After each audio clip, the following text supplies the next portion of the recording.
같은 옷을 입어도 같은 얼굴이라도 자세에 따라 사람의 인상은 완전히 달라진다. 사람이 무너질 때 가장 먼저 변하는 것은 마음이 아니다. 자세다. 아침에 집을 나서기 전 거울 앞에서 옷매무새를 살피는 짧은 순간이 있다. 대부분은 그 몇 초 동안 옷깃과 머리카락을 매만지지만 정작 그날 하루의 인상을 가장 많이 좌우하는 것은 거울 속에 비친 어깨의 각도다.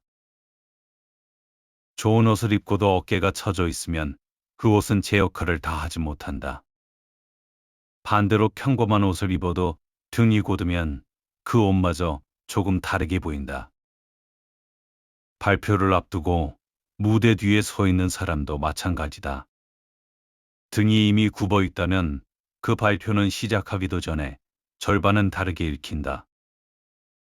자세는 몸이 취하는 모양이 아니라 그 사람이 세상 앞에 나서는 방식이다. 오래전부터 같은 말이 전해져 왔다. 어깨를 펴라. 그 말은 허리를 세우라는 단순한 지시가 아니었다. 삶을 대할 때 자신을 함부로 놓아버리지 말라는 오래된 당부였다. 지금 이 이야기를 듣는 동안 당신의 어깨는 어디에 있는가? 턱이 앞으로 빠져 있지는 않은가? 잠시 어깨에 들어간 힘을 내려놓고 정수리가 위로 살짝 당겨지는 느낌으로 앉아보라. 억지로 가슴을 내밀 필요는 없다. 그저 시선을 조금 들고 등을 편안하게 세우면 된다. 마음은 숨길 수 있어도 몸은 쉽게 숨기지 못한다. 병문안을 가는 사람의 걸음을 떠올려 보라. 발걸음은 평소보다 느려지고 어깨는 자기도 모르게 앞으로 말린다. 슬픈 소식을 안고 걷는 사람은 누가 시키지 않아도 몸을 낮춘다. 반대로 오랜만에 반가운 친구를 만나러 가는 길에서는 걸음의 속도부터 달라진다. 시선이 저절로 올라가고 가슴이 열린다. 마음이 먼저 몸에게 신호를 보낸 것이다. 그런데 이 흐름은 한쪽 방향으로만 흐르지 않는다. 몸이 마음을 따라가는 것처럼 때로는 마음도 몸을 따라간다. 운동선수들이 경기 시작 직전 가장 먼저 하는 일 중 하나는 다름 아닌 자세를 가다듬는 일이다. 긴장으로 위축된 몸을 그대로 두면 마음도 그 긴장을 따라간다는 것을 그들은 몸으로 익혀왔다.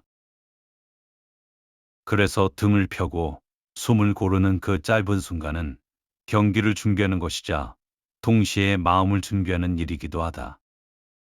물론 이것을 지나치게 확대해서 말할 필요는 없다.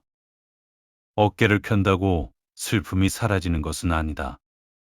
자세를 바꾼다고 마음의 병이 낫는 것도 아니다. 다만 마음이 몸에 영향을 주듯 몸도 마음에 작은 영향을 준다는 것. 그 정도의 자연스러운 순환이 있을 뿐이다. 몸과 마음은 서로에게 명령하지 않는다. 다만 오래도록 서로를 따라하며 닮아갈 뿐이다. 부모가 아이에게 어깨 펴라고 말할 때 그 말은 대개 예절을 가르치려는 뜻이었다. 그런데 돌이켜보면 그 말에는 조금 더 깊은 뜻이 있었는지도 모른다. 움츠러들지 말라는 말, 세상 앞에서 너무 일찍 작아지지 말라는 말. 아이는 그 의미를 모른 채 자랐지만 몸은 그 말을 기억한다. 훗날 힘든 순간에 저도 모르게 어깨를 펴게 되는 사람들은 어쩌면 그 오래된 말을 몸으로 물려받은 사람들이다. 공연을 앞둔 지휘자나 연주자의 몸가짐도 비슷한 이야기를 들려준다. 그들은 무대에 오르기 전 손끝에 긴장을 풀면서도 등만큼은 곧게 세운다. 힘을 준 몸은 소리마저 굳게 만들지만 무너진 몸은 소리의 중심을 실을 수 없기 때문이다. 이 균형, 힘은 빼되 중심은 잃지 않는 상태가 바로 좋은 자세가 향하는 지점이다. 공자는 이런 몸가짐을 단순한 격식으로 보지 않았다.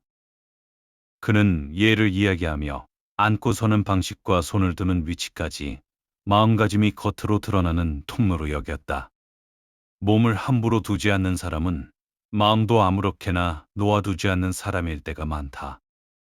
발표 직전 자세를 고쳐 앉는 사람의 마음이 실제로 조금 더 차분해지는 것도 그리 멀지 않은 이치일 것이다. 결국 몸가짐을 다스리는 일은 마음이 아직 다 여물지 않은 날에도 스스로를 지탱하는 오래된 방법이었다. 아리스토텔레스는 좋은 성품이 타고나는 것이 아니라 반복된 행동으로 만들어진다고 보았다. 매일 곧게 서는 사람은 곧은 사람이 되어가고 매일 웅크리는 사람은 웅크린 사람이 되어간다. 한 번의 곧은 자세는 우연일 수 있지만 매일 반복된 자세는 더 이상 우연이 아니다.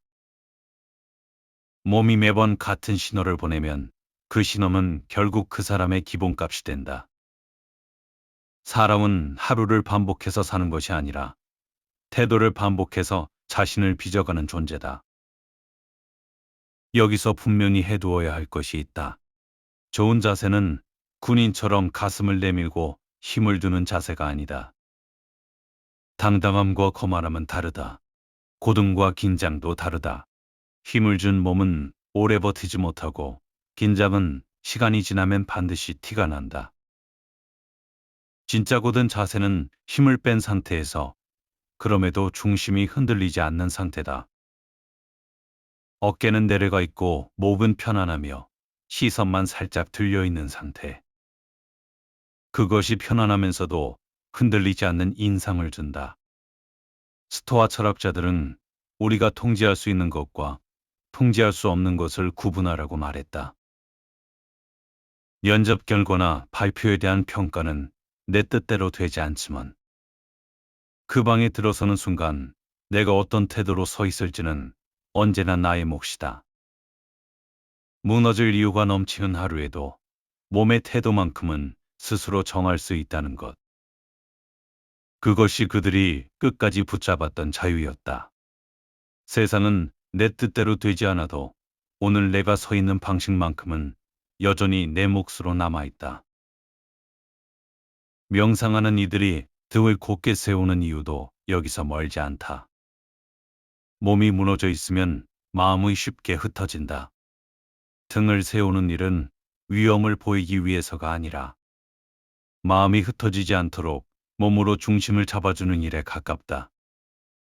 이렇게 오래 반복된 자세는 한 사람이 살아온 시간을 짐작하게 한다.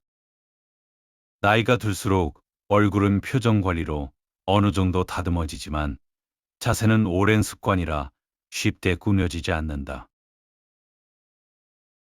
그래서 나이 든 사람을 볼 때 얼굴보다 자세에서 그 사람이 살아온 태도가 더 많이 읽힐 때가 있다.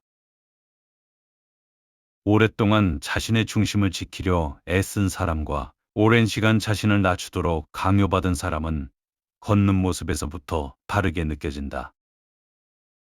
세월은 얼굴에 주름을 남기지만 태도는 등에 새겨진다. 옛 초상화 속 왕과 지도자들이 하나같이 곧은 자세로 그려진 것도 우연이 아니다. 그것은 권위를 과시하기 위한 장치이기도 했지만 동시에 흔들리지 않는 사람이라는 인상을 주기 위한 선택이었다.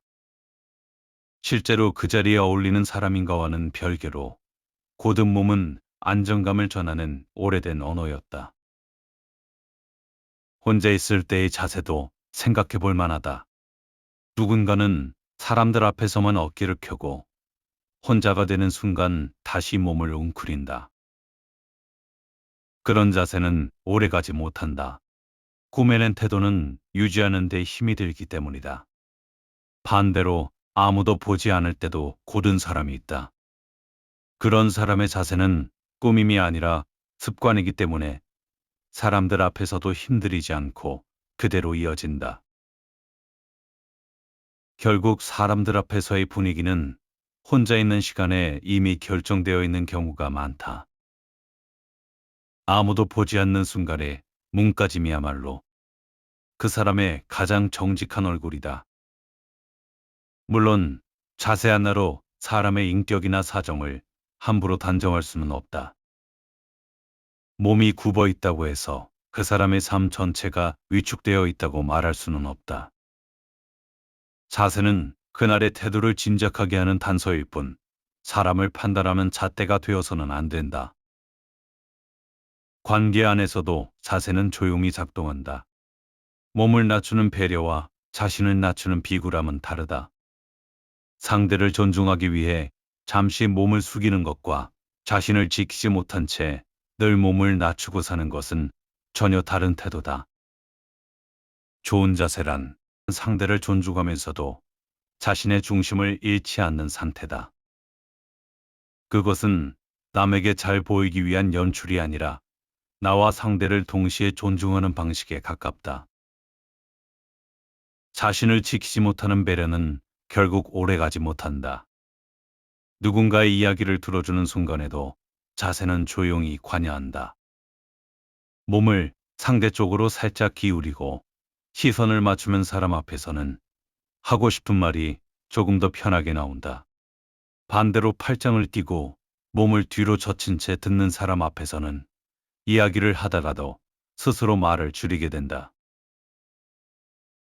좋은 대화는 결국 말솜씨보다 상대를 향해 열려있는 몸에서 시작될 때가 많다. 이 모든 이야기를 지금 자신의 몸으로 옮겨보아도 좋다. 목이 앞으로 빠져 있다면 턱을 살짝 당기고 정수리를 위로 느리듯 앉아보라. 그리고 그 자세로 여차만 머물러 보라. 몸이 달라질 때 마음이 어떻게 반응하는지 그 미묘한 변화를 잠시 느껴보는 것으로 충분하다. 오늘부터 100일 동안 해볼 만한 작은 실험이 있다. 거창한 결심이 아니다. 하루에 몇 번 문득 생각날 때마다 자신의 자세를 돌아보는 일이다.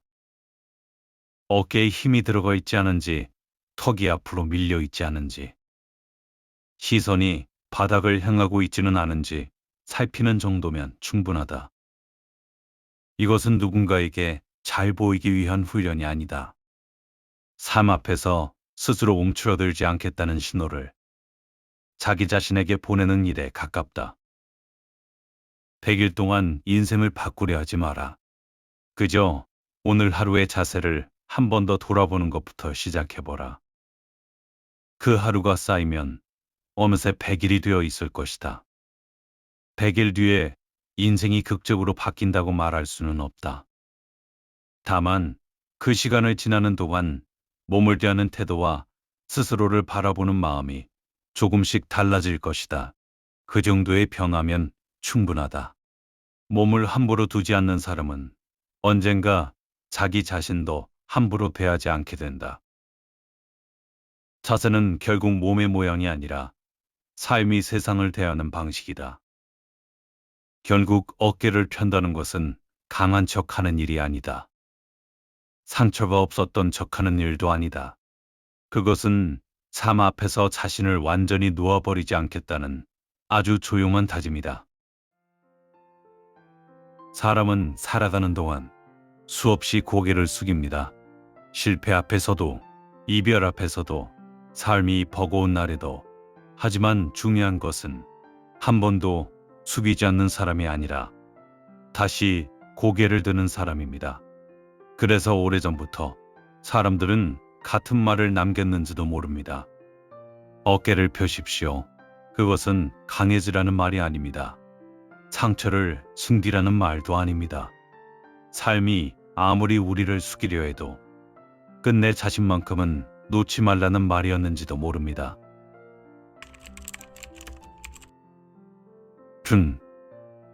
방 안에 불을 켜듯 사람은 뜸을 켠다. 굽은 등에는 그늘이 오래 머문다. 가장 어두운 날에도 누군가는 뜸을 세워 스스로에게 불 하나를 밝힌다. 그 불빛은 크지 않아도 하루 하나쯤은 충분하다.